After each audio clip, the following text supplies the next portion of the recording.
ನಮಸ್ಕಾರ ಸ್ನೇಹಿತರೆ, ಇದು ನಮ್ಮ 62ನೇ ಭೇಟಿ.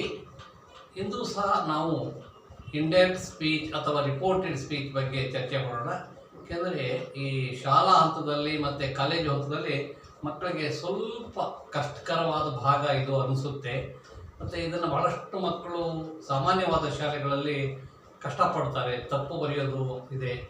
ಇದನ್ನು ಗಮನಿಸಿದರೆ ಅವರು ತಪ್ಪುಗಳು ಕಡಿಮೆ ಆಗ್ತದೆ ಅಥವಾ ಸಂಪೂರ್ಣ ತಿದ್ಕೋಬೋದು ಅಂತ ಭಾವಿಸಿದ್ದೇನೆ.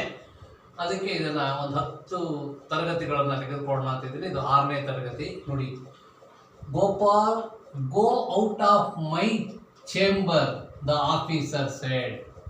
Gopal go out of my chamber the officer shed. ಅಧಿಕಾರಿಗೆ ಯಾವುದೋ ಕೋಪ ಆಗಿರುತ್ತೆ ಅಥವಾ ಬೇಸರ ಆಗಿರ್ತದೆ, ನೌಕರರು ತಪ್ಪು ಮಾಡಿರ್ಬೋದು ಅಥವಾ ಏನೋ ಆಗಿರ್ಬೋದು. ಅವಾಗ ಅವ್ರು ಕೋಪದಿಂದ ಹೇಳ್ತಾರೆ, ಹೀಗೆ ಔಟ್ ಆಫ್ ಮೈ ಚೇಂಬರ್, ಹೋಗ್ರಿ ನನ್ನ ಚೇಂಬರಿಂದ ಹೊರಗೋಗ್ರಿ ನೀವು ಅಂತ ಹೇಳ್ತಾರೆ. ಅದನ್ನು ಕೇಳಿಸ್ಕೊಂಡವ್ರು ಹೇಗೆ ಹೇಳ್ತಾರೆ ನೋಡಿ, ದ ಆಫೀಸರ್ ಆರ್ಡರ್ಡ್. ನೋಡಿ, the officer said or told ಬರಬಾರ್ದು. Ordered Gopal to go out of his chamber. My chamber ಹೋಗಿ ಹಿಸ್ ಚೇಂಬರ್ ಆಯಿತು, ಅಷ್ಟೇ ವ್ಯತ್ಯಾಸ.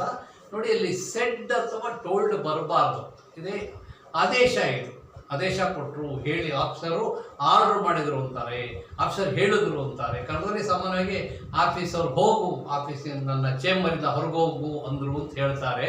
ಬಟ್ ಇಂಗ್ಲೀಷಲ್ಲಿ ಈ ನಿಯಮವನ್ನು ಪಾಲಿಸಬೇಕು ವಿದ್ಯಾರ್ಥಿಗಳು ಅಥವಾ ಯಾರು ಇಂಗ್ಲೀಷ್ ಮಾತಾಡೋರು. ನೋಡಿ, Gopal go out of my chamber, ಇಲ್ಲಿ ಮೈ ಚೇಂಬರ್ ಹೋಗಿ ನೋಡಿ ಹಿಸ್ ಚೇಂಬರ್ ಆಯಿತು, ಇದು ಬದಲಾವಣೆ. ಅಲ್ಲಿ ದ ಆಫೀಸರ್ ಸೆಡ್ ಅಂತಿದೆ, ಅವರು ಹೇಳಿದ್ರು. ಈಗಂತ ಆಫೀಸರ್ ಹೇಳ್ತಾರೆ, ಅವ್ರ ಬಾಯಲ್ಲಿ ಬರುತ್ತೆ. ಈ ಮಾತು ಮತ್ತು ರಿಪೋರ್ಟ್ ಆದಾಗ ಅಥವಾ ಇಂಡೈರೆಕ್ಟ್ ಸ್ಪೀಚಲ್ಲಿ ಹೀಗೆ ಹೇಳಬೇಕಾಗ್ತದೆ, the officer ordered Gopal to go out of his chamber. ನಮ್ಮ ಚೇಂಬರಿಂದ ಹೊರಗೋಗು ಅಂದರು ಸಾಹೇಬರು ಅಂತ ಹೇಳ್ತಾರೆ. ಆದರೆ ಇಂಗ್ಲೀಷಲ್ಲಿ ನಮ್ಮ ಚೇಂಬರ್ ಬರಲ್ಲ. ಹೇಳಿದ್ದೇನೆ, ಭಾಳಷ್ಟು ಸರಿ ಹೇಳಿದ್ದೇನೆ. ಕೆಲವು ಕಡೆ ಬರ್ತದೆ, ಆದರೆ ಈ ರೀತಿಯ ಸಂದರ್ಭಗಳಲ್ಲಿ ಮೈ ಚೇಂಬರ್ ಹೋಗಿ ಹಿಸ್ ಚೇಂಬರ್ ಆಗುತ್ತೆ. ನನ್ನ ಚೇಂಬರಿಂದ ಹೊರಗೋಗು ಅಂದರು ಅಂತ ಹೇಳ್ತೀವಿ ಮದರ್ ಟಂಗಲ್ಲಿ. ನಾನು ಬೆಂಗಳೂರಿಗೆ ಹೋಗ್ತಾ ಇದ್ದೀನಿ, ನಾನು ಹುಬ್ಳಿಗೆ ಹೋಗ್ತಾ ಇದ್ದೀನಿ ಅಂತ ಹೇಳ್ತಲ್ಲ ಹಾಗೆ. ಆದರೆ ಇಂಗ್ಲೀಷ್ನಲ್ಲಿ ಆಫೀಸರು ಅವರ ಚೇಂಬರಿಂದ ಗೋಪಾಲ್ ಅವರನ್ನು ಹೊರಗೆ ಹೋಗಿ ಅಂತ ಹೇಳಿದರು. ಈ ಅರ್ಥ ಇದೆ ಕನ್ನಡದಲ್ಲಿ. ಇದು ಗೊತ್ತಿದ್ರೆ ಒಳ್ಳೆಯದು. ಬಟ್ ಇಂಗ್ಲೀಷಲ್ಲಿ ಪರ್ಫೆಕ್ಟಾಗಿ ಗೊತ್ತಿದ್ರೆ ಹುಡುಗರಿಗೆ ಅಂಕಗಳು ಬರ್ತದೆ, ಮಾರ್ಕ್ಸ್ ತೆಗಿತಾರೆ. Gopal go out of my chamber the officer shed. ಹೀಗೆ ಇದು ಕೊಟ್ಟಿರೋದು ವಾಕ್ಯ. ಇದನ್ನು ಸೆಂಟೆನ್ಸ್, ಇದನ್ನು ನಾವು ಇಂಡೈರೆಕ್ಟ್ ಸ್ಪೀಚಲ್ಲಿ ಅಥವಾ ರಿಪೋರ್ಟೆಡ್ ಸ್ಪೀಚಲ್ಲಿ ಹೇಳಿದಾಗ ಹೇಗಾಗುತ್ತೆ, the officer ordered Gopal to go out of his chamber. The officer ordered Gopal to go out of his chamber. My chamber, his chamber ಆಯಿತು. ಸೇ ಮತ್ತು ಸೆಡ್ ಮತ್ತು ಟೋಲ್ಡ್ಗೆ ಬದಲಾಗಿ ಆರ್ಡರ್ಡ್ ಬಂತು. ಅಲ್ಲಿ ಇನ್ಫಾರ್ಮ್ಡ್ ಅನ್ನೋದು ಬಂದಿತ್ತು ಹಿಂದಿನ ತರಗತಿಯಲ್ಲಿ. ಬಹುಶಃ ಇದು ತಮಗೆ ಮಂದಟ್ಟಾಗಿದೆ ಅಂದ್ಕೊಂಡಿದ್ದೇನೆ. ಈ ಭಾಗ ಗಮನಿಸಬೇಕು. ಕೆಲವು ಇಂಪಾರ್ಟೆಂಟ್ ಐಟಮ್ ಈ ಡೈರೆಕ್ಟ್ ಸ್ಪೀಚಲ್ಲಿ ಅಥವಾ ರಿಪೋರ್ಟೆಡ್ ಸ್ಪೀಚಲ್ಲಿ ವಿದ್ಯಾರ್ಥಿಗಳಿಗೆ ಯಾವ ಭಾಗ ಕಲಿಸ್ರೆ ಹೆಚ್ಚು ಅನುಕೂಲ ಅದನ್ನು ಹೇಳಿಬಿಟ್ಟು ಮುಂದಿನ ಭಾಗಕ್ಕೆ ಹೋಗ್ತೇನೆ. ಇನ್ನು 3 ತರಗತಿಯಲ್ಲಿ ಇದನ್ನು ತೆಗೆದುಕೊಳ್ಳೋಣ ಅಂತಿದ್ದೇನೆ. ಸ್ನೇಹಿತರೆ, ಇನ್ನೊಮ್ಮೆ ಹೇಳ್ತೇನೆ, Gopal go out of my chamber the officer shed.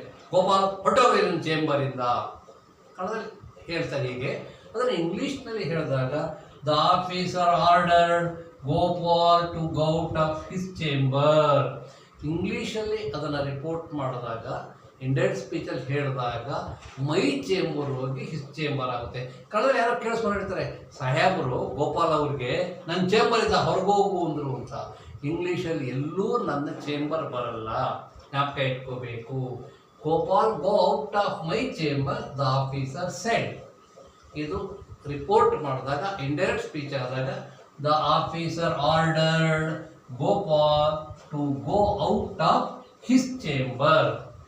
The officer ordered Gopal to go out of his chamber. ಇದು ಬಹಳ ಮುಖ್ಯ. ಇದು ಆರ್ಡರ್ಡ್ ಮತ್ತು ಔಟ್ ಆಫ್ ಹಿಸ್ ಚೇಂಬರ್ ಅಲ್ಲಿ ಸೆಡ್ ಹೋಗಿ ಅಥವಾ ಟೋಲ್ಡ್ ಹೋಗಿ ಆರ್ಡರ್ಡ್ ಆಗ್ತದೆ. ಮೈ ಚೇಂಬರ್ ಹೋಗಿ ಹಿಸ್ ಚೇಂಬರ್ ಆಗುತ್ತೆ. ಈ ಭಾಗ ಜ್ಞಾಪಕ ಇಟ್ಕೊಂಡ್ರೆ ಹುಡುಗರಿಗೆ, ವಿದ್ಯಾರ್ಥಿಗಳಿಗೆ ಅನುಕೂಲ ಆಗುತ್ತೆ. ಮುಂದಿನ ತರಗತಿಯಲ್ಲಿ ಭೇಟಿಯಾಗೋಣ. ನಮಸ್ಕಾರ ಸ್ನೇಹಿತರೆ.